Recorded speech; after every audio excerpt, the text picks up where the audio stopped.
Mateus capítulo 24. Em verdade vos digo que não passará esta geração sem que todas estas coisas aconteçam.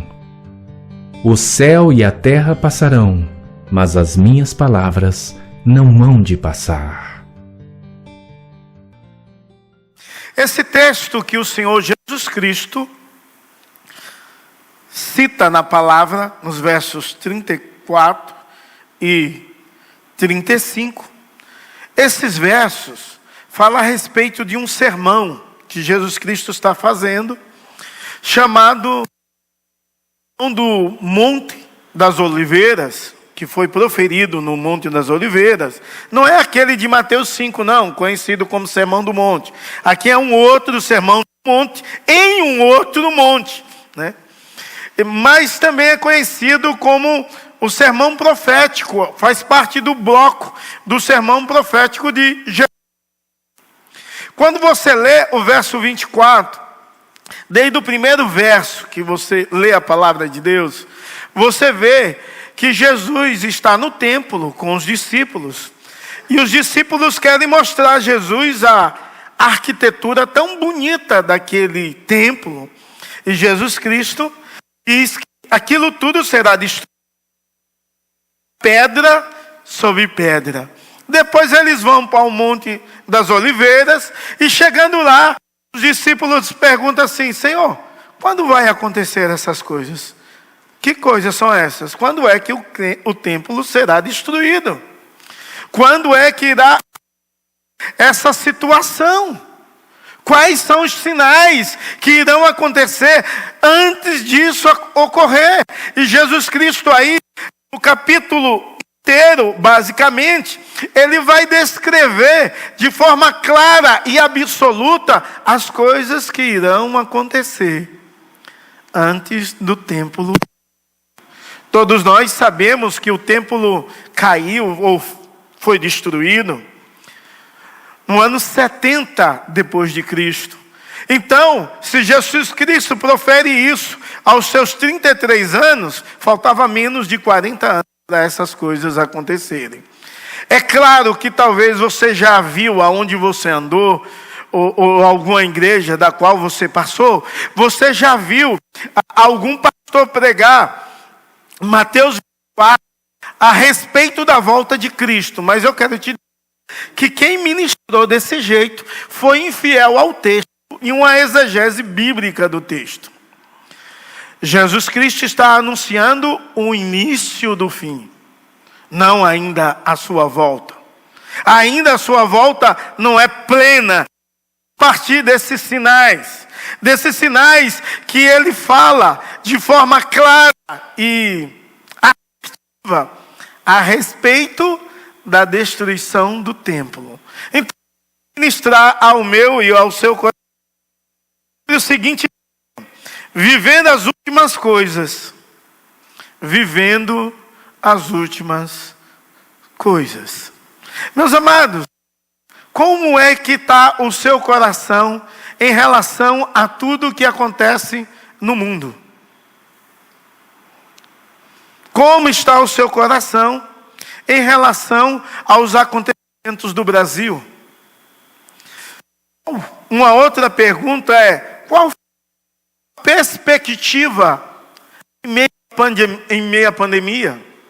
Eu sei que havia muita gente falando em meio à pandemia que Jesus estava voltando. Quem já ouviu isso? Pronto.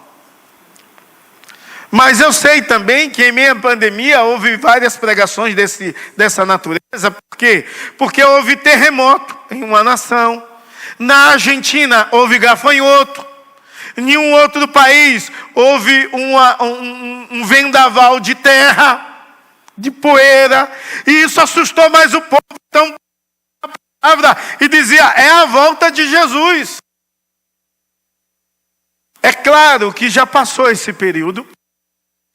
E na volta de Cristo, os acontecimentos antes, entre eles, um deles é que 1/3 da população irá morrer. Um outro é que uma terça parte da água doce irá ser extinta, faltará. E a gente ouvindo isso na cidade que falta tanta água, é um negócio complicado demais. E ainda em um país onde tem muita água. Mas de fato, qualquer notícia que sai, as pessoas pegam a palavra de Deus e pega texto até fora de contexto e de forma isolada e começa a falar a respeito da volta de Cristo. E qual é o intuito de falar essas coisas a respeito de Cristo? Porque eles só usam texto que tem catástrofe para falar que Jesus está voltando. Possivelmente é porque eles leem Apocalipse em uma perspectiva diferente. E os cálices da ira de Deus é algo meio duro, de fato, para todas as pessoas. Mas talvez há um intuito muito maior por trás, há um intuito de causar medo e pânico a quem ouve. E não deveria acontecer na igreja medo em saber que Jesus está voltando, mas sim alegria. E por isso a igreja do passado e a igreja do presente deve fazer como a igreja do passado, orar, ora vem Senhor Jesus. Mas nós deveríamos estarmos alegres e felizes ao saber que os sinais do fim estão acontecendo. Alegres por quê? Porque iremos para onde? Para o céu. Então, a igreja do Senhor Jesus Cristo não deve ter medo dos sinais que irão acontecer. Mas deve ter alegria de dizer, está tudo se cumprindo segundo o nosso mestre falou. Medo, pânico, é uma estratégia maligna para paralisar as pessoas e para fazer que as pessoas sejam guiadas, por outro que não é Deus. O medo. O medo é um agente do diabo para dominar e guiar as pessoas. Apocalipse, por exemplo, fala sobre isso, que o medo é um agente do diabo, ou é o que o diabo usa para dominar as pessoas em um livro secular, que não é um livro cristão, nem ele, dizendo mais esperto que o diabo. Um livro muito famoso. Mas de fato o medo faz isso. Então, quando nós vivemos as últimas coisas, o que vem ao nosso coração é medo do que pode acontecer, ou é esperança da promessa de Cristo? É claro que você como igreja precisa pensar, eu tenho medo dos sinais, ou eu tenho esperança quando vi os sinais? E quais os sinais? São tantos descritos no livro de Apocalipse. Mas você tem medo ou esperança? Qual é a sua postura? É uma postura de ter esperança que Jesus, que governa tudo, está voltando? Ou é uma postura de medo? A ideia do Ministério de Missões, quando desenvolveu esse tema, vivendo as últimas coisas, a ideia deles é que tenhamos uma visão do preterismo, entendendo que as últimas coisas já aconteceram. E de fato nós, como presbiterianos, calvinistas, temos uma visão assim, mas alguns sinais já aconteceram, não irão acontecer mais, ou não da mesma forma. É entender que muitas coisas no primeiro século já aconteceram. É claro que outras coisas irão acontecer. É claro que outras coisas ainda irão acontecer. E nós devemos entender isso, que muitas coisas irão acontecer. Mas lembrando, nesse texto, em relação ao templo e a destruição do templo nesse sermão profético de Jesus. Por que é um sermão profético? Jesus não ia viver aqueles momentos. Ele está ensinando aos discípulos que ele vê nessa perspectiva. Ele está ensinando aos discípulos como viver as últimas coisas, e os discípulos pedem a ele sinais. Então, atente os versos 6 até o 7 do capítulo 24. Jesus Cristo, quando eles pedem sinais, Jesus vai dizer assim: certamente ouvires falar de guerras e rumores de guerra. Vede que não vos assustei, porque é necessário que assim aconteça, mas ainda não é o fim.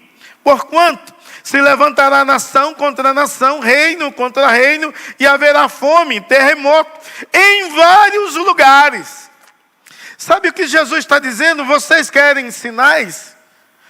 Sabe, um dos sinais é guerra e rumores de guerra. O que Jesus está dizendo a eles, um dos sinais é isso, é guerra e rumores de guerra.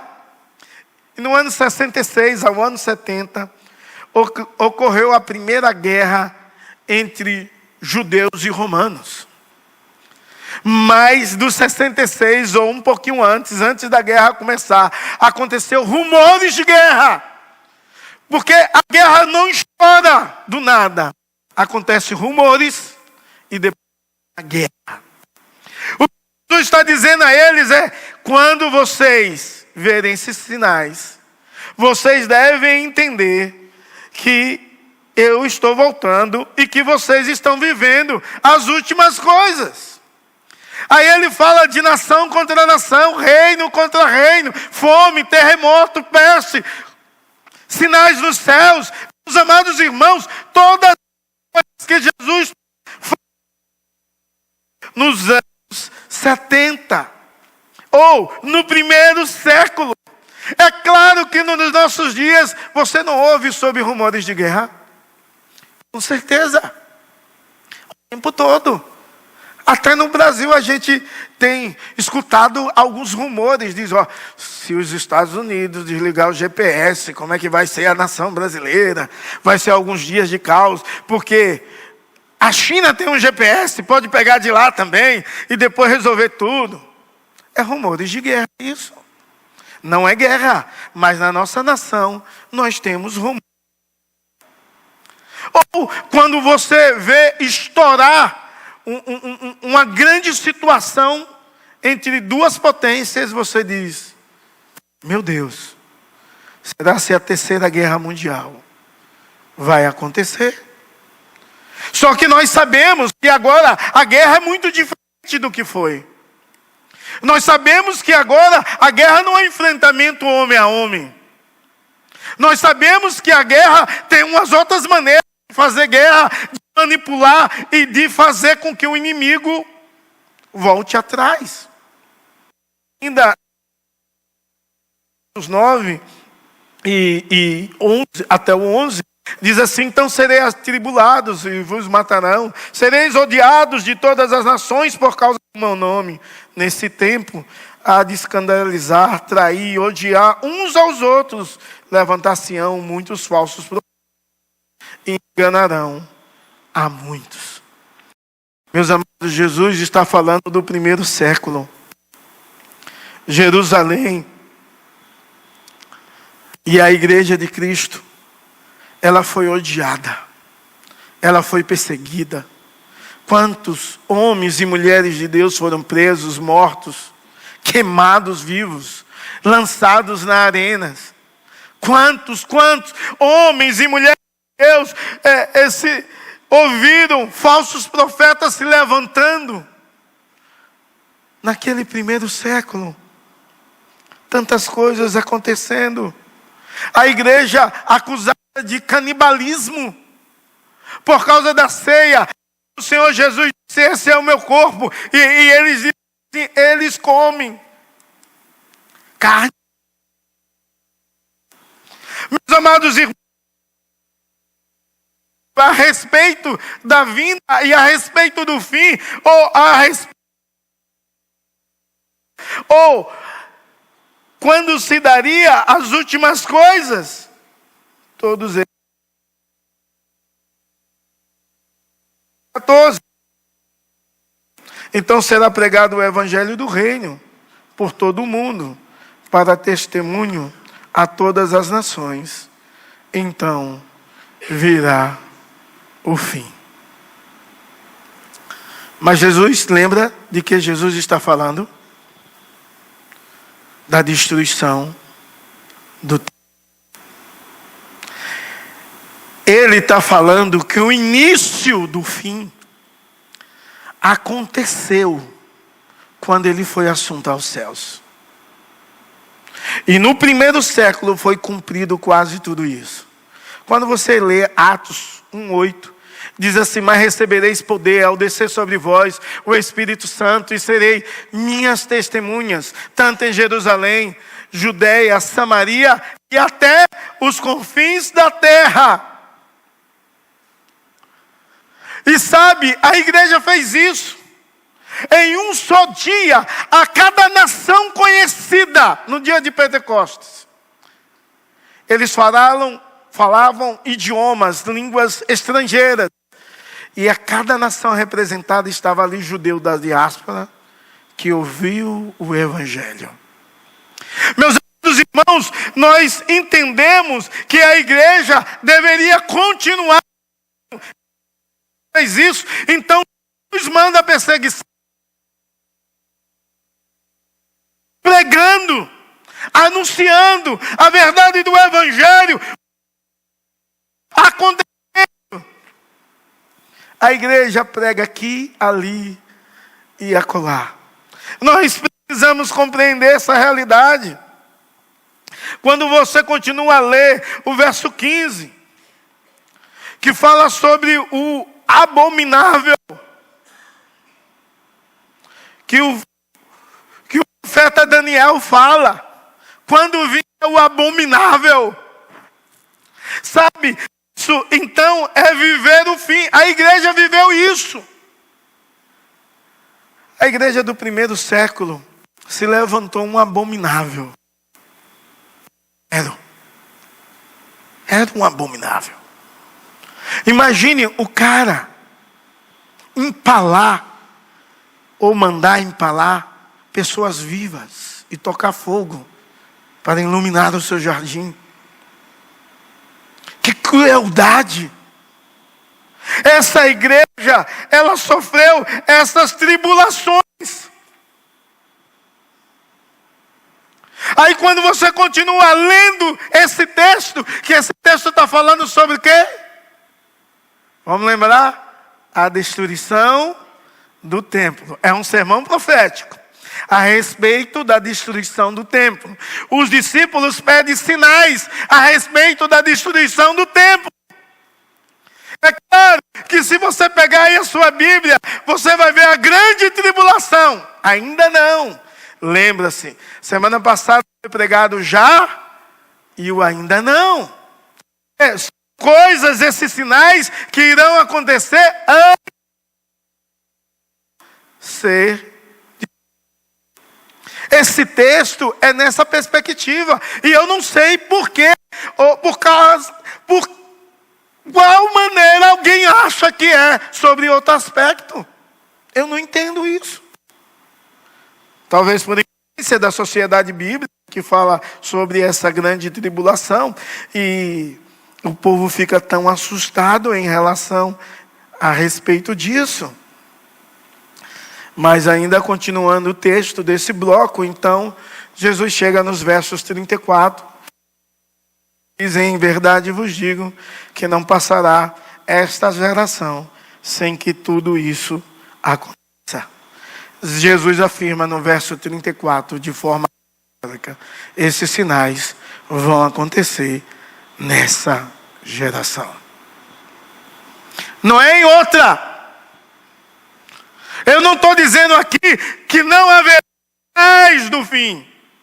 Eu estou dizendo que esse texto, os sinais que Jesus cita nesse texto, Jesus está dizendo categoricamente: essa geração verá esses sinais. A geração é composta por 40 anos naquele período, e nos anos 70 o templo foi destruído. Sabe, irmãos, nós como Igreja de Cristo precisamos entender que o nosso Deus, Ele é verdadeiro, e tudo que Ele fala tem um aspecto muito importante. A palavra dEle, ela tem autoridade final sobre as nossas vidas, não os sensacionalistas que pegam um texto.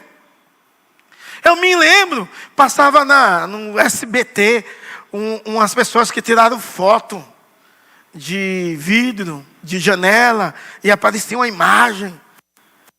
E aí gente pegava naquele período, repare bem, tem muito tempo isso. Pegava, aparecer sinais, acredite. Falava que era o fim. Coisas simples.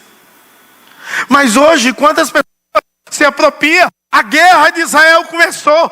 Quantos vídeos foram feitos dizendo que era o fim? Jesus está voltando. Claro, Ele está voltando. Desde quando Ele foi assunto aos céus? Claro, as últimas coisas estão acontecendo e irão acontecer. Desde quando? Desde o primeiro século. Desde quando Jesus foi assunto aos céus. Diante dessa ideia, a igreja não deve ficar com medo. A igreja tem de ficar com esperança no que Deus fala, na sua santa palavra. A igreja deve vigiar, a igreja não deve esmorecer. Mas a retrato das 10 virgens, citada hoje no louvor, a igreja deve vigiar. Porque nós não sabemos o dia e nem a hora que virá o nosso Senhor. Mas se hoje Ele vir, glória a Deus. Se hoje, nesse momento, Ele chegar, que eu e você possamos estar preparados, não desesperados, mas preparados para encontrarmos com Cristo nos céus. A nossa esperança é: ora vem, Senhor Jesus. Mas enquanto vem, nós continuamos como igreja militante, como igreja triunfante. Nós continuamos acreditando no que Deus fala, não no que as pessoas falam, mas no que a palavra de Deus fala. Em verdade vos digo, não passarão sem que tudo isso. Era um sermão profético, mas um sermão profético de um futuro próximo. Só iria ver esses sinais. É claro que guerras e rumores de guerra, fome, terremoto, peste, coisas espantosas, sinais, tudo isso acontece desde quando mundo é mundo. Entende, irmãos? Mas se der um terremoto agora, a gente tem medo do terremoto, mas não fica com medo quando a volta de Jesus. Se você morrer agora, você tem de entender que você vai com Cristo. O verso 35 diz assim: passarás e a terra, porém as minhas palavras não passarão. Sabe, o que Jesus está dizendo é que o que fala, nós precisamos confiar. Esse fundamento de Cristo, na sua santa palavra, é um fundamento de confiança, do qual a igreja do Senhor Jesus Cristo deve confiar plenamente no Deus Todo-Poderoso.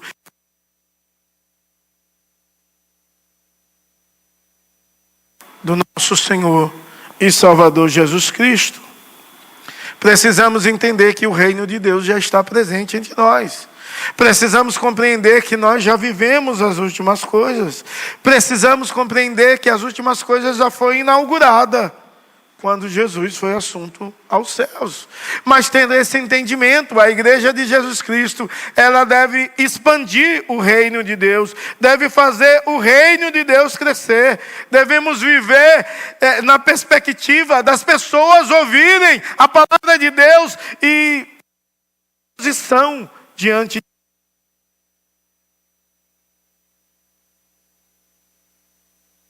aguardando a consumação final de todas as coisas. Nós precisamos aguardar a consumação do século. Mas acima de tudo, ou diante de tudo que ouvimos, devemos ter uma confiança inabalável. Devemos aprender a sermos vigilantes espirituais e termos um compromisso com a missão de Deus. Meus amados, precisamos aprender a equívocos dessa geração que tem colocado em relação ao fim. Ninguém sabe quando o Filho do Homem virá. Vamos entender que a volta de Jesus será de repente, quando ninguém estiver esperando. Será como foi nos dias de Noé. Casava e se dava em casamento, e ele veio. Quando vai vir um ladrão? Porque se parar, a vinda de Jesus será de repente. Precisamos superar esses equívocos de marcar que Jesus vai voltar. Precisamos superar os equívocos das notícias proféticas erradas. Tantas notícias proféticas erradas leva a medo, a temores de muitas pessoas, a termos complexidades desnecessárias, a temermos de forma desnecessária, aonde o Senhor, na sua santa palavra, mais de 300 vezes diz: não tema, ou seja, não tenha medo. Precisamos parar de fugir, como os escapistas fazem, para se preparar para os últimos dias. Cheio de vídeo na internet. Gente dizendo assim: guarda uma mochila com coisas essenciais, rápida de se pegar, com a lanterna, pilha, um canivete. Meu Deus! Gente, já parando para ouvir uma boboseira dessa, achando que vai escapar de uma situação. Lá em Bertioga, um homem crente, ele tinha um barco inflável em cima da sua casa. E eu dizia assim, quase o nome dele não vou dizer não: irmão, por que você tem esse barco? Ele diz: oxe, vim o teu tsunami, eu entro aí, e vou estar ali. Por que tinha esse pensamento? Porque os mais antigos dizem assim, que o povo tomou o que era do mar, né? Tomou parte do mar e que fizeram as casas, as orlas, a faixa de areia é pouca. E um dia o mar vai querer tudo de volta. Ou seja, se acontecer, Deus está no controle de tudo. E se você escapar de uma situação dessa, não é porque você se preveniu, é porque a boa mão de Deus te preservou. Outros dizem assim: cuidado, vai ter um apagão global. Cuidado. Rapaz, não dá para impedir as coisas que irão acontecer. O que nós precisamos entender é que Deus tem um domínio, tem um controle, tudo está nas mãos dele. Precisamos ter esse senso na nossa vida e no nosso coração. Tudo está nas mãos de Deus. Aí agora a teoria diz bem assim, porque a IA está crescendo muito, vai ter uma IA que domina o povo, terminador do futuro. Meu Deus! Se acontecer, Deus está no controle disso tudo. Se sairmos hoje e morrermos, Deus está no controle de tudo. Ele voltou para nós. Precisamos estar preparados. Eu morei em uma cidade chamada Itabirinha de Mantena. Houve uma grande chuva lá, no passado. e deu 1 metro, destruiu a cidade, 1 metro de gelo. Um negócio que acontece uma vez na vida e nunca mais acontece. Aconteceu lá. Um lugar quente. Eu acho que a Dalva foi para lá, por causa... Não foi não? Foi, Davi. Um lugar muito quente, pequeno, tal. Eu brincava aqui. Ele dizia, onde é esse lugar? Leste de Minas. Aí eu dizia, onde Judas perdeu a meia, as botas ele perdeu faz tempo. Mas toda vez que chovia, a cidade toda ficava em pânico. Vai cair de novo gelo e vai destruir a cidade. O povo pegava, sabe o quê? Cobertor.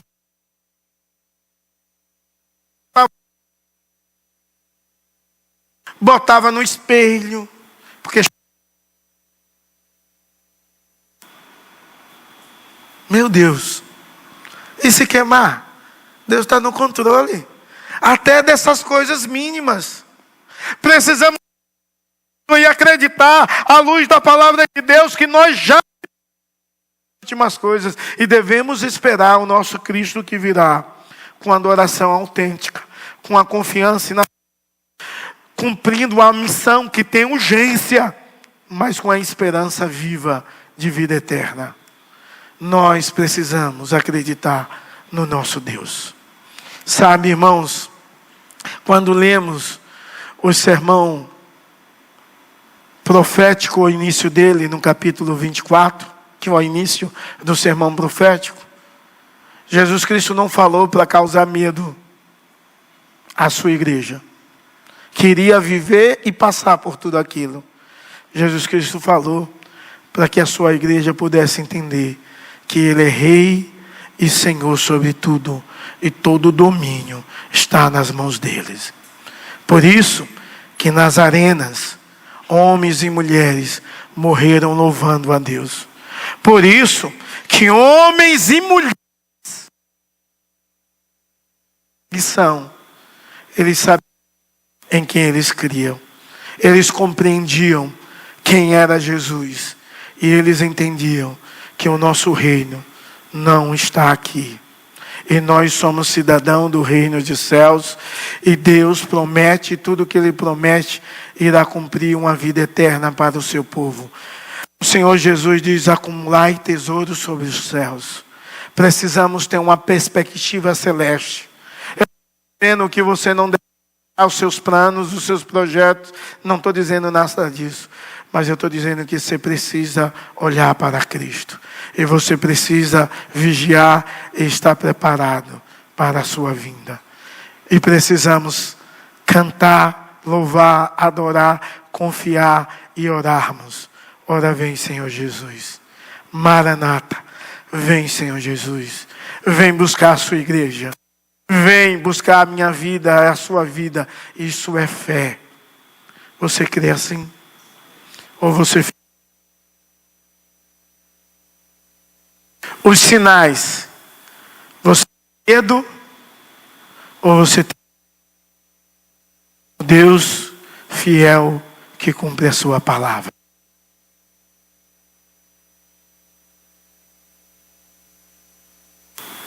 Peça a Deus que te ensine a confiar, com a esperança e expectativa, que Deus tem o controle de tudo. Se a nossa e morrer algumas pessoas, Deus não perdeu o controle. Se a nossa nação entrar em parafuso econômico, Deus é Ele que nos guarda. É Ele que nos protege. É Ele que nos sustenta. É Ele que é o nosso Pai. Possamos confiar nele em qualquer situação. Em nome de Jesus. E orarmos sempre. Vem, Senhor Jesus. Senhor, nós te louvamos. E te agradecemos pela tua infinita bondade. Nós te louvamos pelo teu amor. Pela tua direção. Pela provisão do teu Santo Espírito sobre as nossas vidas. Te louvamos porque o Senhor tem todo o domínio de todas as coisas. Nada acontece fora do teu controle. O Senhor governa tudo. Ó Deus, em nome de Jesus, e para a glória do Senhor, Pai, que o Senhor venha, em nome de Jesus, colocar em nossas vidas e em nossos corações confiança e esperança na sua volta, em nome de Jesus, e para a glória do Senhor. Amém. Agora você, amado irmão, que não era povo de Deus e agora sois povo de Deus, que a graça do nosso Senhor e Salvador Jesus Cristo, que o amor de Deus, o nosso eterno Pai, que a comunhão e as consolações do Divino Espírito Santo seja sobre vocês, sobre todo o povo de Deus, espalhado sobre toda a face da terra, hoje e para todo sempre. Amém e amém.